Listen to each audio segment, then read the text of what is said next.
पारंपरिक पानपोई काळा आड गेली आहे. माठाची जागा हल्ली फ्रीजने घेतली आहे. उन्हाची उष्णता वाढत आहे. थंड पाण्याचा घाट आहे. पण फ्रीजच्या पाण्यामागे आठवणीत आजही माठ आहे. आठवणीत आजही माठ आहे. श्री स्वामी समर्थ. नमस्कार मैत्रिणींनो, प्रज्ञास मराठी गृहिणी या यूट्यूब चॅनलमध्ये मी प्रज्ञा तुमचं अगदी मनापासून स्वागत करते. उन्हाळा सुरू झालेला आहे. उन्हाळ्यामध्ये घाम खूप जास्त येतो, तसेच उन्हाळ्यामध्ये तहान देखील जास्त लागते. उन्हाळ्यामध्ये सर्वात जास्त संबंध हा आपला पाण्यासोबत येत असतो. त्यामुळे आपल्या घरातले जे माठ आहेत किंवा फिल्टर आहे यांची स्वच्छता कशा पद्धतीने करायची आहे ते आज मी तुम्हाला सांगणार आहे. त्यामुळे तुम्ही माझा हा व्हिडिओ संपूर्ण पाहत राहा. सर्वात प्रथम स्वच्छता करायची आहे ती म्हणजे फिल्टरची, कारण की प्रत्येकाच्या घरी आता फिल्टर आहे आणि फिल्टरमधलं पाणी पिण्यायोग्य आहे असा प्रत्येकाचा समज आहे.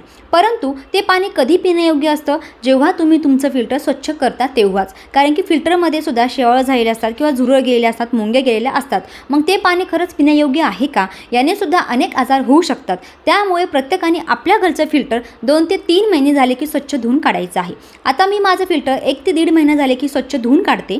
मी तुम्हाला दाखवण्याकरता 5 ते 6 महिने झालं होतं फिल्टर धुतलं नव्हतं, तर तुम्ही पाहिलंच आहे की माझ्या फिल्टरमध्ये किती शेवाळ जमा झालेला आहे. ते असं तुमच्याही फिल्टरमध्ये झालेलं असणार आहे. त्यामुळे तुम्ही आधी चेक करा की तुमच्या फिल्टरमध्ये खरंच एवढं शेवाळ जमा झालेलं आहे की नाही, आणि डीप क्लिनिंगसुद्धा करत चला.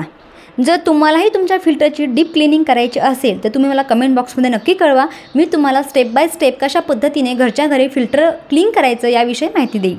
अशा पद्धतीने माझं उन्हाळ्याचं पहिलं काम झालेलं आहे ते म्हणजे फिल्टरची स्वच्छता. तर तुम्हीसुद्धा तुमच्या फिल्टरची स्वच्छता नक्कीच करा. उन्हामध्ये 2 ते 3 तास ठेवायचं आहे धुतल्याच्या नंतर, आणि नंतर ते परत सुरू करायचं आहे. आता आपल्याला दुसऱ्या वस्तूची स्वच्छता करायची आहे आणि ती वस्तू आहे माठ. प्रत्येकाच्या घरी माठ हा असला पाहिजे. आता प्रत्येकाच्या घरी फ्रीज आहे त्यामुळे माठाचा प्रश्न येत नाही, परंतु जर तुम्हाला घशाचा त्रास होत असेल तर तुम्ही माठ नक्की वापरावा. माठातलं पाणी खूप गार पडतं आणि थंडावा देतं. खरंच प्रत्येकाच्या घरी हा माठ असलाच पाहिजे.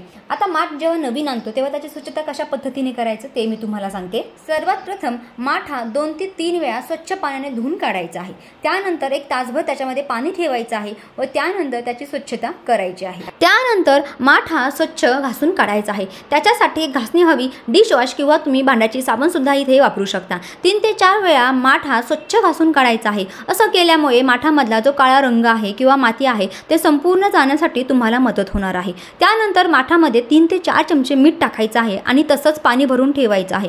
असं केल्यामुळे तुमच्या माठातले जे छिद्र असतात ते मोकळे होणार आहेत आणि माठामध्ये थंडगार पाणी पडणार आहे. मिठामुळे माठातले छिद्र मोकळे होतात. त्यामुळे तुम्ही नक्कीच नवीन जर तुमचा माठ असेल तर त्याच्यामध्ये मीठ टाका आणि 1 दिवस तसंच ते मीठ पाण्यामध्ये ठेवा आणि दुसऱ्या दिवशी पाणी प्यायला सुरुवात करा नवीन पाणी भरून. अशा पद्धतीने तुम्ही उन्हाळ्याची ही स्वच्छता नक्की करा. तुम्हाला नक्कीच या संपूर्ण गोष्टीचा फायदा होणार आहे.